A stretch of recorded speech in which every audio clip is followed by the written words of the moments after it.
All right, hello there, and welcome back to another video.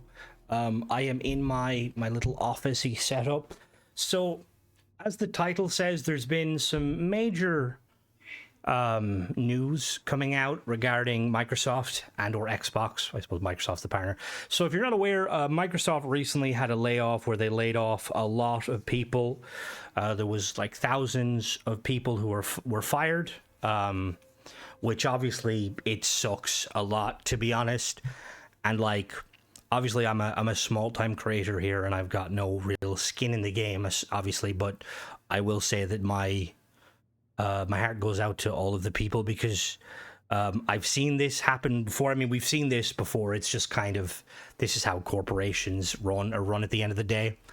I think Microsoft did a big layoff initially after purchasing Activision, and then, I mean, they did a huge one with Halo. Halo was kind of gutted, but anyway, the reason we're kind of this video is we're going to talk about Starfield related stuff. So it's still kind of coming out what specifically, like, who's been laid off and stuff. Zenimax, who is kind of they're Bethesda, but they're kind of like a different company. Bethesda, they're kind of, yeah, they do ESO. They've lost a fair amount of people, which is kind of crazy. Apparently they had an unannounced MMO in the works that just got canned, which, I'm going to be honest with you, it's apparently, I think it was in the works since like 2017, which realistically, we don't know what that is. It could have been a Fallout Online, which I will say, ESO itself is a really phenomenal game. And like the fact that they're losing like quite a few people, it's just, yeah, it's definitely, it's jarring to see. Jarring's probably not even a fair use of the word. It's very, like, it's very numbing, I suppose, to see this happen, because like a lot of these people have like made some of our favorite games over the last however many years, and seeing them kind of, you know, laid off, it's just extremely sad. Now, Xbox have made a statement saying that it was done to kind of keep Xbox at the forefront and put it in like a healthy place, and that their Xbox is still, like, you know, on track to basically produce some good stuff, and you know blah blah blah jargon. Like, obviously they're not going to be like, oh yeah, it sucks that we laid off people, but we make more money now because you don't pay as much. You know, that's realistically what it is. Obviously, I'm not a financial advisor or anything like that, so anything I do say here is just kind of opinion and speculative. We don't know too much about the Bethesda stuff. There's been a couple of rumors. Again, it's hard to say. I seen one rumor. I don't know how true it was, that some from Bethesda's directly, their QA team has been laid off, which that sucks. We're now down to one person QA testing mods, as opposed to two. No, that was a poor joke. Obviously, I'm not joking about the QA tests themselves, more so the fact that, you know, the meme of the testing at paid mod level is very bare bones. But yeah, it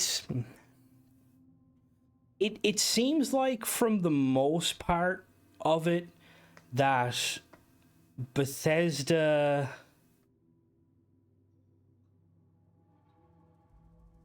it seems like it's mainly ZeniMax from Bethesda, but we won't know.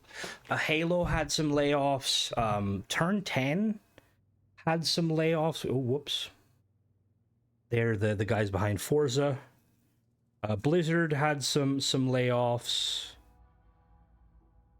Halo had at least 5 people. Like, the thing is, like, I was reading up on it, and like, it was basically like a situation where people were just waiting to see if they were kicked out of like their whatever, like their kind of their work related app is, and if they could log on. And that was basically, if you couldn't log back on, you were kicked, which is extremely scummy.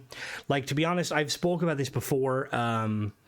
Microsoft has this, or I suppose say Microsoft, Xbox has this sort of mentality when it comes to making games, and a lot of games companies do it, where they like to hire freelancers and kind of, you know, make them work with the game, and then once the game is out, they will kind of get rid of or terminate the contract. That's partly speculation, obviously, but that's partly why people speculate that Halo made the shift from the Slipspace engine, which is a new engine they made specifically for Halo, to the Unreal Engine, purely because I was just talking about this on stream actually the other day, because the Slipspace engine, if you brought in freelancers, you would have to train them up, but that could take time. Whereas using something like Unreal is used by many developers across the board, so it's far easier to find people that know what they're doing. I know when it comes to like Starfield related stuff, obviously like for Bethesda themselves, Starfield is probably at the very bottom of the list of what's going on. As it kind of progresses more, hopefully, or as time goes on, hopefully we'll know more. I know that when I did my recap last week, I was talking about like how the voice actor strike is now gone, so voice actors are now going back to making content, and we've had a few voice actors back in the studio. Hopefully these cuts won't affect anything. Realistically, if content has already been made by Bethesda, even if there was cuts, I don't think it's going to affect anything. It does look like while Starfield is definitely a small blip on the radar, it seems like it might have got off unscathed. Now, yeah, all in all, we're still obviously going to have to wait and see. Hopefully when I do my recap next week, we'll know more. But yeah, it's very frustrating because you can understand if a game does bad or doesn't meet expectations, there's obviously a point where you look at, okay, you know, what went wrong. And like the honorable thing to do would be you would look at the upper management first, the people in charge, but realistically that's not the case. They will try to cut losses, you know, try to put the blame on, you know, other aspects of it. Now, I'm not saying that this is the case. I'm just saying we've seen in the past, like, you know, with Halo, again, I mentioned Halo because Halo's the kind of the one game that I kind of have been following my entire life. I know the ins and outs. I know with the Halo Infinite debacle, many levels from upper echelon to menial workers, is that the right word? Menial drones? Maybe not, don't call them menial drones, probably sounds derogatory. Kind of went, you know, they lost their creative director, they lost quite a few. Now obviously Halo is Haloing, you know, it's not as bad. Thankfully, 5 people. It still sucks. That's 5 people who made Halo what it is. You could argue they didn't because of, you know, you may not like the current state of Halo, but I do. And ultimately, it's people that are losing their livelihood and their ability to work. So hopefully those people will find some jobs quickly and soon and be more appreciated, because I know it's just how the world works, and I get that, but like it's very, honestly, I think it's tone deaf on Microsoft's point of view, because like my Xbox has kind of been, it's been going around in circles the last kind of year or two. Like most of its big titles, like Halo Infinite was supposed to be its big thing. That was fraught with massive issues, the campaign issues, multiplayer issues, lack of kind of direction. We haven't had a Gears title in a while. The only Gears title we're getting is a remaster of a remaster. Like the showcase the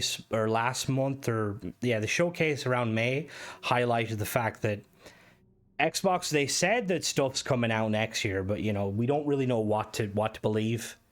Like, but you would think like in a situation like this, like, because I've heard, again, this is speculation, but I've heard people like who clearly know more mention that like Microsoft has this weird kind of habit of handling Xbox, like kind of micromanaging them, when realistically they should probably just let them flourish.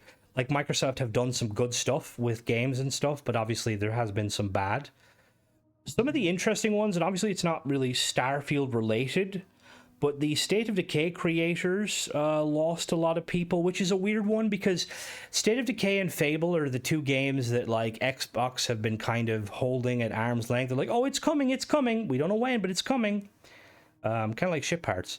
But yeah, so it's weird. Is like, does that mean that if State of Decay is like losing people, does that just mean the game, they've completed development of the game and they're trying to, you know, cut the wheat or cut the chaff to try and make a bit more money? But yeah, who knows? Yeah, I just wanted to make this quick video just to kind of highlight the situation for anybody not involved, or like people, because realistically I didn't myself know until it was mentioned, I think, on stream, and then I looked more into it. But yeah, if any of you guys know anything, obviously, let us know in the comments. Obviously, let's try not to speculate, and at the same time, we have to be. You want to be empathetic because people have lost their jobs here. Like, this is not a kind of a thing to make light of, but like, if anyone has the information regarding like how Bethesda's faring non-Zenimax sides, like the teams working on Fallout and like Elder Scrolls 6 and Starfield, it'd be interesting to know what's going on with them. But yeah, that's pretty much it, guys. As always, thanks for watching. Don't forget to subscribe and catch you in the next one. Bye bye.